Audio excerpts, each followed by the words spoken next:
Battlefield 5 is just around the corner. The poor guy has had more than its fair share of controversy so far. I don't plan to add to that because I damn well hope it's a huge success.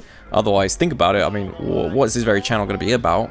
So I don't plan to be controversial with this video, however I'm going to share something with you that I find very interesting and thought-provoking. It's something that I've been thinking about. It's speculation, but it's interesting and I'd love to hear your thoughts as well because I don't think anyone else has been thinking or talking about this so far, but I definitely think it's worth talking about. It's not just about Battlefield 5's Battle Royale mode, it's also about Call of Duty Black Ops 4's Battle Royale mode, which is called Blackout. So if you didn't know that, that'll be useful for this video. So as we all know, Fortnite are the absolute market leaders right now for Battle Royale, but it's not quite appealing to everyone. A lot of people turn to player-unknown battlegrounds when they want a more realistic setting with game mechanics that they can understand and connect with. So there's obviously a market for this, and that's where Battlefield 5 and Call of Duty come in. They can offer that. So we all know that Battlefield 5 is bringing a Battle Royale with it. It's a genre of gaming that has a track record of revenue streams which are the envy of the entire industry. Everyone wants a piece of the pie, and the two highly anticipated contenders of that pie are about to release imminently. Of course, we're talking about Black Ops 4 and Battlefield 5. The potential of what it could mean to be the first to market with a polished and functional AAA game set with modern weapons and realistic game mechanics is huge. And obviously, that's a bit of a stab at the current market leaders of the said realism setting, and that is PlayerUnknown Battlegrounds. We all know it's an unpolished game, it's not pretty. Point 1. Battle Royale will be free to play. Why do I think this is the likeliest outcome? Because it just makes perfect sense. So let's reverse engineer why I think this is the best decision for either of the two franchises and how there is information publicly released in support of this, yet nothing against this theory. Pretend for a second you're a company who's about to release a polished Battle Royale game with the potential to be a market leader. So pretend you're this company and you've just seen Fortnite prove that you can get the largest audience and the largest revenue stream by simply having a free-to-play game with in-game cosmetic purchases. Now imagine you have to make this decision. Would you choose to copy the successful and proven and also revolutionary AAA business model from Fortnite, or would you walk the unproven territory of Battle Royale by charging the traditional AAA premium that games are used to? Think about it. Why would you try the latter when the former is already a financial success one can only dream of for the release of a game? If you're like me, then this decision seems to be a no-brainer. Okay, Nick, cool. Makes perfect sense. Is there any information released in support of this theory of yours or against it? The answer there is no, I can't find anything, at least not directly. But there is a very good motive for this, and more on that in the final point. But there are some indicators, so let's take a quick look at the description on what you're purchasing when you buy Black Ops.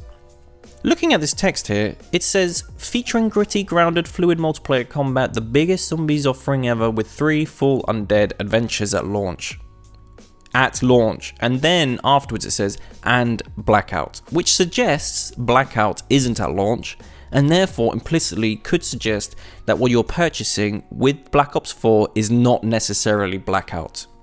So let's do the same for Battlefield, and if we take a look at the description for Battlefield 5, you don't see any mention anywhere of Battle Royale. We actually have to give EA and DICE some respect here. They have historically suffered a lot of backlash for their financially driven decisions, but at least here, they aren't going to clickbait us. They aren't clickbaiting us with the implicit suggestion that we are purchasing Battle Royale as part of our payment. Now, obviously these indicators I've just brought to your attention, they don't prove or disprove my theory of it being free to play, it just means it's still possible that my theory is correct. And there's no information out there to suggest otherwise. Point 2. The base game has to be released as normal for normal prices. So this will be a very brief and obvious point, and it's something we're seeing already. So we already know that you can buy the base game of Battlefield for AAA's traditional pricing, and the same applies for Black Ops 4, that you can buy it for traditional pricing. So it has to be released for the normal prices, and the reason that I'm bringing this up is because obviously you might be wondering, why don't they just make the game free to play? And I think this is very obvious. Your bread and butter is the base game. Why would you give it up? That is what pays the bills and is guaranteed success for your franchise. It's already proven. It's also has the added bonus of guaranteeing a substantial audience size for your new Battle Royale mode. So point 1 and 2 seem just really obvious to me, that you have to make the base game the normal prices as we're seeing right now, and that you have to make the Battle Royale a free to play. It just seems so obvious to me. Point 3. Public perception right now is that if you want to play Blackout, then you have to buy the Black Ops base game. And if you want to play Battlefield Royale, well, of course, you're going to have to buy the base game. That is the public perception. It's a perception you would never expect the developers to correct you on at this point in time, because that very perception is about to make the millions. Think about it. How many people have pre-ordered Black Ops 4 just because Blackout was revealed? How many people do you think dislike the beta, but are still comfortably holding on to their pre-orders just because of the anticipation of Battle Royale? I, for one, already decided some time ago to give up on all Call of Duty games for obvious reasons which are commonly shared amongst gamers. And then this year they announced Blackout, and I'm telling myself, damn it, they found a way to rope me back in, get me to buy the game, force me to give them money just because I have to try Blackout. And that's part of the reason I'm making this video. Think about it. Why do you think Call of Duty haven't told us a direct answer to whether Blackout will be a delayed launch? I mean, we're 2 months now from release of both games. They know if it's going to be a delayed launch, but they're holding back that information. Why are they holding back that information? Do we really believe it's part of the payment for the base game? Because I can't find any sources to directly answer this question, and when we take a look at the details of what you get when you actually buy the game, the details seem very cleverly constructed, in line with the speculation of this video in fact. So, at least with Battlefield 5, they have the decency to tell us it's a delayed launch, but if my theory from this video is correct, that is going to be free to play, then they're still doing mostly the same thing, capitalizing on the perception which is about to make the millions.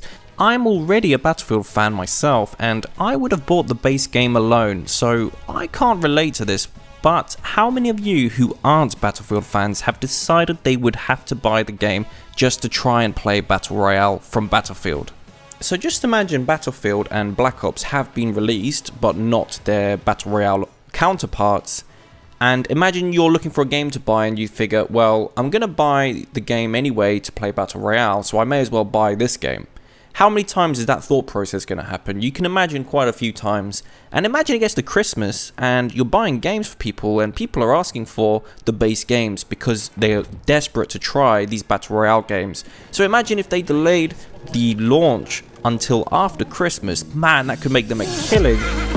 So to summarize, I think that the Battle Royale counterparts of both of these franchises are going to be free to play and a delayed launch, possibly till after Christmas for revenue purposes, strategically so.